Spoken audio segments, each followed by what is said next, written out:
అవునా నమిక, నువ్వెందుకు కంగ్రాట్స్ చెప్పావు? నో, ఇదెలా సాధ్యం అవుతుంది? ఇది అబద్ధం.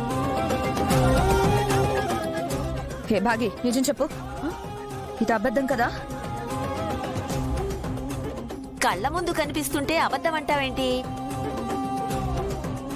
అసలు ఇలా జరిగే ఛాన్సే లేదు కదా ఆంటీ, అందుకే అలా అంటున్నాను.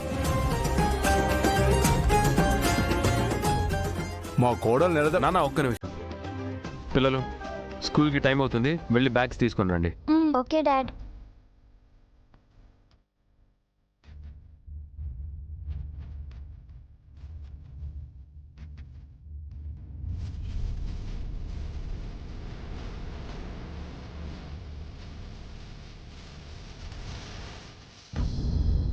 హే లూస్, నువ్వు అమ్మ వాళ్ళకి ఏం చెప్పావు? అయ్యో, నేనేం చెప్పలేదండి. వామిటింగ్ అవ్వగానే అత్తే వచ్చి కళ్ళు తిరుగుతున్నాయా అన్నారు. అవును అన్నాను, అంతే. ఇక్కడికి తీసుకొచ్చి కూర్చోబెట్టి మిమ్మల్ని పిలిచారు. అసలు ఇక్కడ ఏం జరుగుతుందో నాకు అర్థం కావట్లేదండి. అమ్మ వాళ్ళు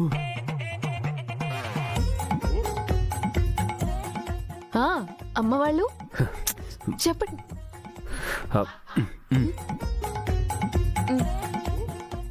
అమ్మ వాళ్ళు నువ్వు ప్రెగ్నెంట్ అనుకుంటున్నారు. అయ్యో అయ్యో, నిజంగా నేనేం చెప్పలేదండి, నాకేం తెలీదు. అత్తయ్య అత్తయ్య, అసలు మీరెలా నన్ను ప్రెగ్నెంట్ అనుకుంటారు? మా మధ్య అసలు ఏం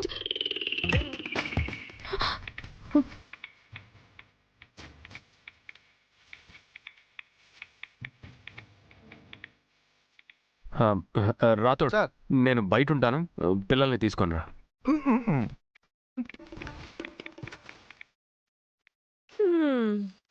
ఒక్క నిమిషం నువ్వు నెల తప్పడం నిజం అనుకుని ఎంత ఆనందపడ్డానో తెలుసా? ఇప్పుడు ఆ ఆనందాన్ని అబద్ధమని మనసుకి ఎలా సర్ది చెప్పుకోవాలో. ఎందుకు మేడం అంతగా బాధపడతారు? ఈ రోజు అబద్ధమైంది, ఎప్పుడో ఒకసారి నిజం అవుతుంది కదా. అవ్వద్దనే కోరుకుంటున్నాను రాతోడ్.